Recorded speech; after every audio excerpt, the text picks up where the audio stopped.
It wasn't an emotional infidelity. It was a sexual infidelity.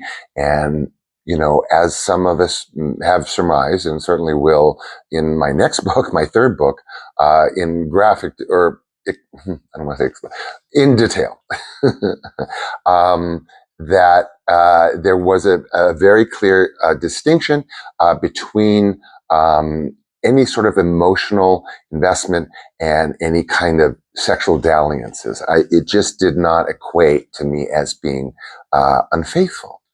So there you go. That's out there. Now, the one other thing, concomitant with that, is that I'm also disclosing that the only two people that I've just mentioned, ironically, that I have ever been truly sexually faithful to, no infidelity in that way, always a commitment emotionally, never any infidelity emotionally, but the only two folks that I was faithful to were folks that I had told about my rapes.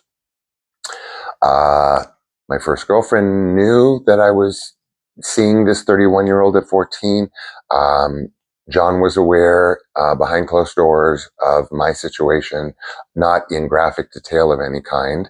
And then, of course, my husband knows the number of times that I was involved with coercion, sexual and being raped. And we all know about that. We don't need to go there. But I just found it interesting that the folks that I was able to maintain any sort of fidelity with would have ended up being the few folks, three essentially, that knew about my past experiences with all of that. So I guess, like I said, I was sort of shooting for that towards the end. And there you have it. My soup to nuts with my first boyfriend at 18. It drew to a close, and I don't, to be honest with you, remember any specifics.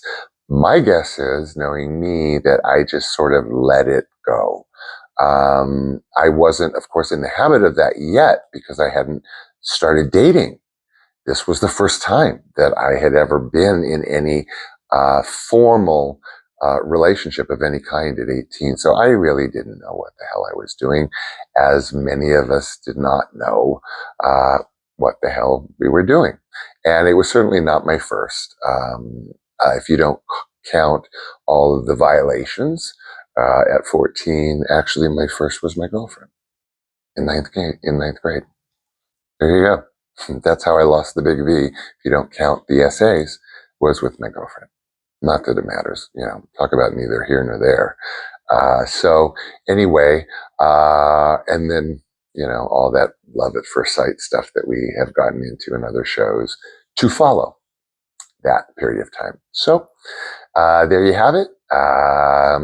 Soup to nuts on my first official teen, not even puppy love.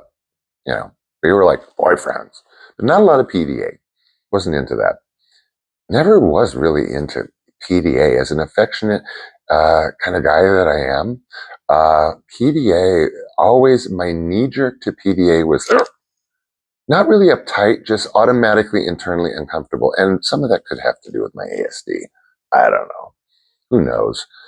I only found out I had Asperger's syndrome just like relatively recently. So it puts all sorts of parts of your life it recontextualizes it in the weirdest of ways.